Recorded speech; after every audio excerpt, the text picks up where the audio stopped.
Okay, fantastic. So we've talked a lot about BU and Bank Islam and the moves there. What advice would you give to a CEO in your position who wants to make all of these changes and make an impact with their brand or the bank that they're at the helm at, but they're struggling to navigate the bureaucracy and the politics that often come with making these changes and getting the board on your side? Are there any tips that you could give? I mean, from my experience, at the end of the day, my son cliche is stakeholder management, because at the end of the day, my role as a CEO is similar to like a football manager. Anyway, I'm not able to score the goals myself. Right? I need other people to help me to score the goals. I mean, for the team to win. So in a way, how do I make sure that everybody is on board? Not just the board members, but the senior management, even the employees and all that. Obviously, in my own mind as a CEO, in your own mind, you must be very clear in terms of where you're heading. What is that destination that you want to bring the organization to, and being able to articulate what are the steps to get there.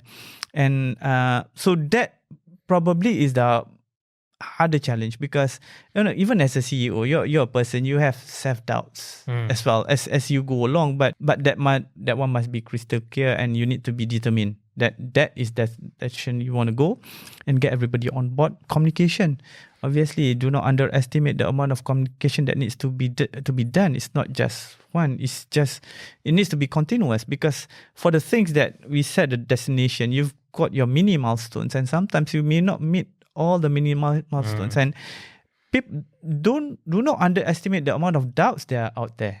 I mean, so you need to be able to convince to say that, hey, look, I mean, there is this bigger price that we are after. There's some setbacks here.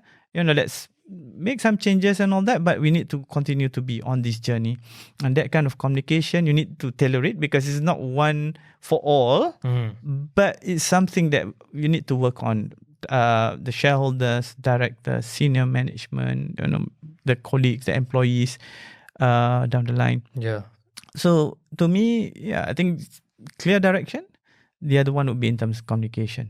It resonates a lot with advice that one of our good friends and advisors, James Bagshaw at Kestra, often says, which is, if you're going to hold a board meeting and you want to make some news or ask for a decision, go to each and every person separately, well beforehand, and get them on board, so that when it comes to the board meeting, it's almost a formality. Yeah. Right? What you're presenting, and everyone just says, yes, we're in agreement, and then move on, instead of it descending into a debate. But probably in stakeholder management, that there is this one thing also that some people tend to forget, or when you get to certain position, you tend to forget.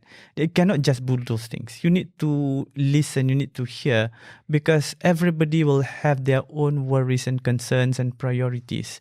So that's why that one-to-one engagement or smaller group engagements is for me as a CEO, for anybody who wants to be a CEO, to understand what are the concerns of the different individuals or different group, because you need to be seen as addressing them, right?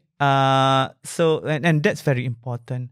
In winning or in getting buy-in, because if the people that you talk to see that it's just a one-way communication, it's just about me giving that path and all that, and not willing to hear what their concerns, what their worries, chances are they're just gonna say like, yeah, okay, let's just go with it or whatever it is, and not fully committed to it.